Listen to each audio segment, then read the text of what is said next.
Deux choses frappent le spectateur qui contemple la crise européenne que nous traversons. D'une part, le maillon le plus faible, celui que l'Union a sacrifié en premier, n'est autre que la Grèce, cette terre à laquelle la civilisation du continent doit tant, et d'autre part, cette crise n'est pas strictement économique. Elle touche également à la question de la légitimité démocratique.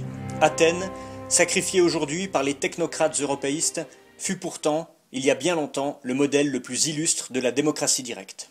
Or, bien avant Barroso, un autre personnage avait pris la parole pour tenser la démocratie grecque. Il s'appelait Socrate.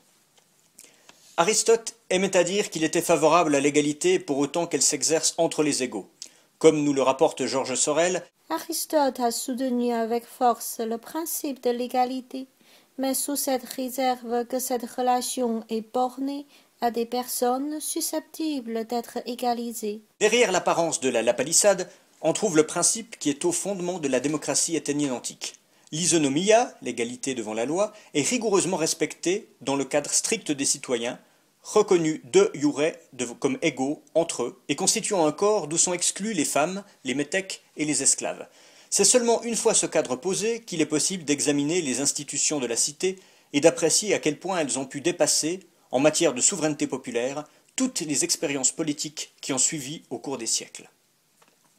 Sans entrer dans le détail de ces institutions, relevons, entre autres mesures, le droit d'ostracisme, instauré par Clisthène, qui permettait aux bouleutes, les membres de la Boulée, l'Assemblée populaire, de révoquer un magistrat et de l'envoyer en exil pour un temps déterminé.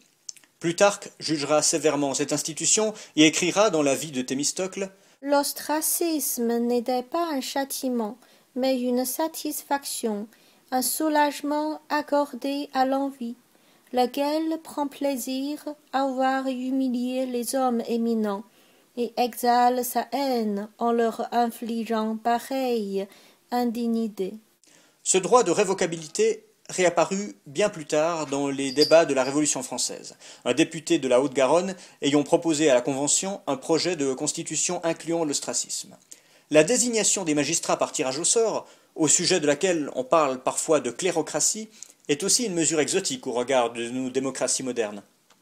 Considérant que tous les citoyens avaient des compétences et des droits égaux à exercer une charge publique, les Athéniens y recouraient régulièrement et considéraient cette manière de faire comme bien plus démocratique que l'élection, également en vigueur dans d'autres cadres. Cette question du tirage au sort est à nouveau discutée dans certains cercles depuis quelques années sous l'impulsion d'intellectuels comme Étienne Chouard qui en a fait son cheval de bataille. Afin de défrayer ces magistrats tirés au sort, Périclès créait les mistoi, une solde, qui furent également accordées aux bouleutes afin de ne pas favoriser la formation de ce que nous appellerions aujourd'hui une classe politique. L'Assemblée athénienne avait ceci de particulier qu'elle n'avait rien d'un parlement. Elle n'était pas constituée de délégués du peuple, mais du peuple lui-même, ouverte à tous les citoyens intéressés qui, une fois sur place, obtenaient de facto le droit de participer au débat et aux prises de décision. Elle était l'expression d'un modèle démocratique opposé en tout point à notre système représentatif. Les votes, en dehors de quelques exceptions, comme l'attribution du droit de cité, avaient lieu à main levée. Et que dire du fonctionnement de l'armée de milice, dans laquelle les citoyens pauvres étaient soldats, au sens premier, ils touchaient une solde, et servaient dans la marine, et où les citoyens riches servaient comme hoplites et s'engageaient, sans toucher la moindre solde, à payer eux-mêmes leur équipement. Ces mêmes citoyens riches étaient soumis aux liturgies, un impôt comprenant la chorégie, le financement des représentations théâtrales lors des Dionysies, et la triérarchie, l'entretien des bateaux de guerre de la cité. Notons que ces impôts obligatoires ont de surcroît permis de lutter contre la corruption en institutionnalisant le principe de contribution financière, coupant court aux suspicions qui apparaissaient parmi les citoyens lorsqu'un homme fortuné prenait spontanément une initiative de générosité privée. Ce bref panorama de la vie politique athénienne permet de mesurer le fossé qui sépare deux conceptions de la démocratie aussi opposées que l'antique et la moderne. La démocratie athénienne avait été renversée par deux fois, en 411, le Conseil des 400, et 404 avant Jésus-Christ, la tyrannie des 30, survenue après la défaite d'Athènes contre Sparte en Sicile, au cours de révolutions oligarchiques ayant instauré, pour des périodes très brèves, des gouvernements autoritaires aux mains des plus fortunés. La démocratie fut restaurée une première fois grâce à l'insurrection des rameurs de Samos, et une seconde fois par un coup d'État mené par Thrasybule et son armée de volontaires. Or, il existe des rapports indéniables entre les artisans de la seconde révolution oligarchique et le philosophe Socrate. Critias, un des 30 tyrans, avait été son élève, Il était par ailleurs l'oncle de Platon. Sous son gouvernement, près de la moitié des Athéniens furent poussés à l'exil. Or, Socrate resta dans la cité et il compta même parmi les 3000 citoyens jouissant encore de droits politiques sous la tyrannie, alors que tous les autres en avaient été privés. Si le philosophe et le tyran finirent par se brouiller, ce ne fut pas pour des raisons politiques. Comme le rapporte Xénophon, Critias avait demandé à Socrate de cesser son enseignement et ce dernier avait refusé d'obéir. Dans un livre paru l'an passé sur le sujet, Paulin Ismar relève qu'il existait une vraie cohérence sociopolitique des cercles socratiques dans lesquels les idées oligarchiques étaient bien plus largement partagées que les idées démocratiques. Il rappelle également l'influence que la philosophie avait sur les hétéries, ces sociétés secrètes acquises au projet de renversement du régime populaire. On lui reprochait également une certaine spartomanie qu'il partageait avec les oligarques. Si ces fréquentations politiques ne furent pas citées dans l'acte d'accusation de Socrate, fondé sur des reproches touchant à la religion et à la corruption de la jeunesse, qui aboutit en 399 avant Jésus-Christ à sa condamnation à mort, il est bien possible pourtant qu'elles aient joué un rôle important. Les démocrates lui tenaient davantage rigueur de ses actes durant la Révolution que de ses idées philosophiques qu'il connaissait mal.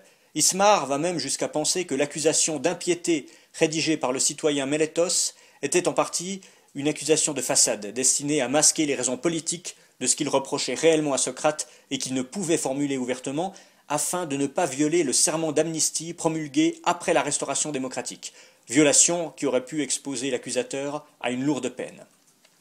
On lit dans la Constitution d'Athènes « Nul n'aura le droit de reprocher le passé à personne, sauf aux 30, aux 10, qui les avaient un moment remplacés à Athènes, aux 11 chargés de la police et des arrestations arbitraires, et aux anciens gouverneurs de Pirée, ni même à ceux-ci après leur reddition de compte. » Ce devoir d'oubli institué par les vainqueurs pour rétablir la paix civile donne la mesure de la noblesse de l'idéal démocratique athénien, même si, comme l'écrit Ismar, l'amnistie était aussi amnésie, et le refoulement du conflit fratricide, placé au cœur de la refondation de la cité. Nous noterons que l'esprit de ce serment n'est pas sans faire penser à celui de l'édit de Nantes, qui appelait aussi à oublier les conflits passés qui avaient divisé le pays. Cette politisation, refoulée mais bien présente, du procès, est corroborée par le fait qu'Anitos, chef des accusateurs aux côtés de Mélétos, était un proche de Thrasybule, héros de la seconde restauration démocratique, et qu'il avait été un des commandants des proscrits durant la tyrannie des Trente. Dès lors, comme l'explique Georges Sorel dans Le procès de Socrate, un livre remarquable sur les idées socratiques, pour beaucoup de gens, acquitter Socrate, c'était amnistier les principes des novateurs oligarchiques. Comme on l'imagine, les sympathies oligarchiques de Socrate n'étaient évidemment pas réductibles à ses amitiés, lesquelles n'avaient rien d'hasardeuse. Le camp politique responsable de la révolution de 404 avait deux caractéristiques principales, le rejet de la démocratie et un certain élitisme social, le pouvoir devant selon lui être tributaire de la fortune. Examinons ces deux points l'un après l'autre. Une partie de la philosophie socratique se fonde sur l'idée de compétence, l'arete, souvent traduit en français par le terme de vertu, qu'elle oppose à l'idée d'égalité. Pour qu'un choix soit juste, je crois qu'il doit se régler sur la science et non pas sur le nombre, aurait dit Socrate si l'on en croit Platon dans son texte Le Laquès. Un doute demeure toujours quant à savoir s'il s'agit là plutôt d'une idée socratique ou platonicienne, Socrate n'ayant jamais rien écrit lui-même. On est en droit de se poser la question quand on lit dans les Mémorables de Xénophon cet autre propos attribué aux philosophes dans lequel certains ont vu une défense métaphorique du principe démocratique. que chacun s'observe lui-même. Si vous vous observez ainsi, vous trouverez difficilement un médecin qui discerne mieux que vous ce qui est favorable à votre santé. Quoi qu'il en soit, c'est pour cette raison qu'il refusait à la fois la loi de la majorité et le principe du tirage au sort à l'œuvre dans les institutions athéniennes. Comme l'explique Ismar, le cœur de la philosophie socratique repose sur la dénonciation de la place que le régime démocratique refuse au savoir dans la légitimité à gouverner. Sans le vouloir, Socrate joint sa voix à celle de certains sophistes comme Antiphon, qui fut un des initiateurs de la première révolution oligarchique, ou Thrasymach de Chalcédoine, qui critiquent, eux, la démocratie au nom de la supériorité de la loi naturelle sur les lois de la cité. Sorel établit d'ailleurs un parallèle intéressant entre Socrate et Aspasie, la compagne de Périclès, Tous deux ont eu droit à un procès suite à des accusations d'impiété, et tous deux nourrissaient une même méfiance à l'égard de la démocratie. La seconde fut acquittée, mais il vaut la peine de relire ces quelques lignes judicieuses de Sorel. Aspasie étrangère à l'Attique, incapable de partager les joies et les colères des pures Hellènes, favorisait les savants et les beaux diseurs. Ces philosophes étaient comme elle, ils n'avaient pas de patrie.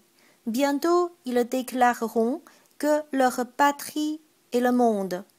De même que les Daïrs, ils n'avaient pas de foyer, pas de culte national, pas de tombeau d'ancêtres à garder, pas de reliques à protéger contre le barbare. Cette haine de la démocratie, pauvre, rurale et pieuse, à la vieille mode, contre les maîtres si policés de l'Asie, devait paraître chose absurde à une ionienne sans patrie et sans idéal.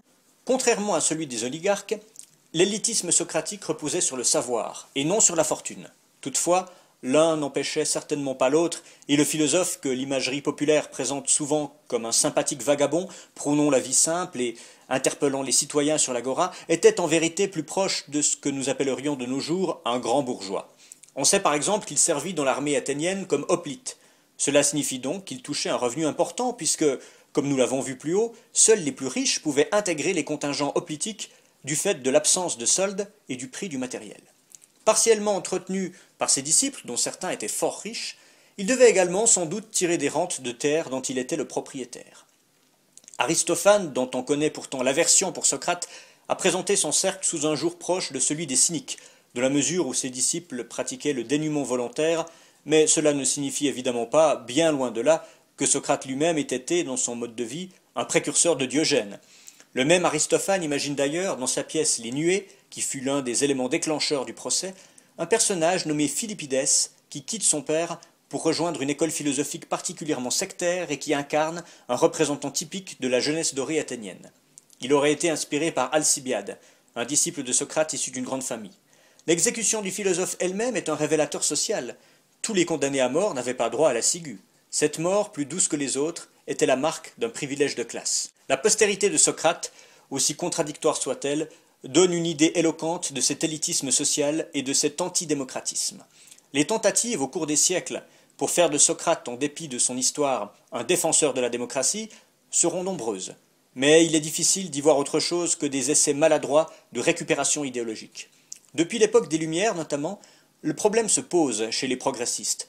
Comment faire l'éloge à la fois de l'idéal démocratique et du personnage de Socrate, considéré souvent comme une sorte d'ancêtre de l'humanisme? Si l'on se fie à la vérité historique, le problème est insoluble.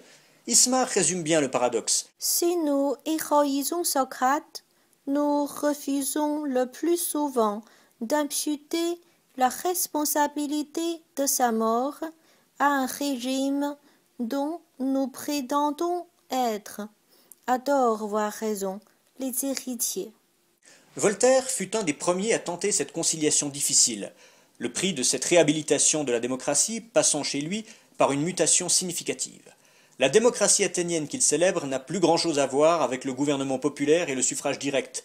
Elle préfigure plutôt la démocratie libérale, parlementaire et bourgeoise, dans une réécriture du siècle de Périclès conforme à la sensibilité d'autres philosophes, Diderot et d'Holbach notamment, pour qui Athènes, avant d'être un étalon de la démocratie, était un modèle de prospérité commerciale. C'est aussi ce qui incite Montesquieu, dans l'Esprit des lois, à comparer Athènes à l'Angleterre, animées toutes deux du même esprit commerçant. On inaugure alors une période qu'on pourrait appeler révisionniste. Comment qualifier autrement, par exemple, cette pièce de Collot d'Herbois, écrite en 1791, en pleine Révolution française et qui, pour les besoins de la cause, situe le procès de Socrate non pas sous le régime démocratique, mais sous la tyrannie des Trente. Il est pourtant impossible de ménager à la fois la chèvre et le chou, comme l'ont compris des auteurs plus conséquents au cours de l'histoire, qu'ils soient démocrates ou antidémocrates.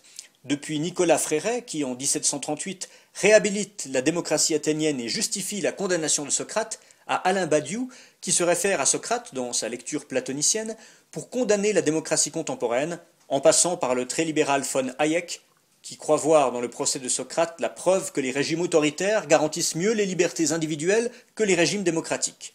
On complétera avec profit cette redécouverte de l'Athènes démocratique en se plongeant dans le dernier opus de Claude Mossé, la spécialiste bien connue de la Grèce antique, Regard sur la démocratie athénienne. Elle y évoque la postérité de ce modèle unique, en présentant les recherches historiques effectuées sur les institutions athéniennes au fil des siècles, recherches souvent tributaires de diverses instrumentalisations politiques. Les Romains, notamment durant le dernier siècle de la République, ont admiré ce modèle mais l'ont jugé avec méfiance, y voyant un ferment potentiel de guerre civile. Cicéron parlait à son sujet d'ochlocratie, le pouvoir de la foule. Le jugement tout aussi sévère de Plutarque traverse tout le Moyen-Âge, trouvant un écho favorable dans une Europe christianisée habitée par la méfiance des auteurs païens. Il faut attendre le mouvement communal italien et les jeunes républiques de Florence et de Venise pour que renaisse un intérêt plus bienveillant à l'égard d'Athènes. Le siècle de Louis XIV est très hellénophile, mais préfère l'étude des grands hommes à celle des institutions, du moins jusqu'aux penseurs des Lumières, qui les étudient plus sérieusement, même si leurs préférences vont souvent plutôt à Sparte. Les révolutionnaires français s'y réfèrent à nouveau, mais plutôt pour défendre le suffrage censitaire. Chateaubriand, lui, dans son essai sur les révolutions, tente d'établir des parallèles entre l'Antiquité athénienne et l'histoire française de son temps, et compare les émigrés chassés par la Révolution aux démocrates athéniens chassés par les oligarques. Pourquoi élève-t-on Thrasébule aux nues, et pourquoi ravale-t-on les émigrés français au plus bas degré? Le cas est rigoureusement le même. Les fugitifs des deux pays, forcés à s'exiler par la persécution, prirent les armes sur les terres étrangères en faveur de l'ancienne constitution de leur patrie. Les mots ne sauraient dénaturer les choses. Que les premiers se battirent pour la démocratie, les seconds pour la monarchie. Le fait reste le même en soi. Ces différences d'opinion sur des objets semblables naissent de nos passions. Nous jugeons le passé selon la justice, le présent selon nos intérêts. L'intelligentsia britannique du XIXe siècle mènera des recherches conséquentes sur ces institutions antiques, mais pour en dénoncer les excès ou, comme on le lit souvent, la tyrannie des pauvres, tandis que la France de la Troisième République tentera de s'appuyer sur l'impérialisme athénien pour justifier sa politique coloniale. Claude Mossé conclut son propos par une réflexion que nous pourrions faire nôtre. La démocratie élitiste que de nombreux politologues justifient par la capacité réservée à une minorité de faire des choix et par la loi de fer de l'oligarchie est démentie par l'expérience même de la démocratie athénienne. Et tout en prenant en compte ce qui distingue une petite cité grecque d'il y a 2500 ans des États contemporains, son modèle de démocratie participative doit être médité par les hommes du XXIe siècle, soucieux de redonner à la démocratie son sens véritable. Les spectres de Clisthène, de Périclès et de Thrasybule entrent encore longtemps les nuits des chantres de la gouvernance et des nouveaux Socrates qui les soutiennent.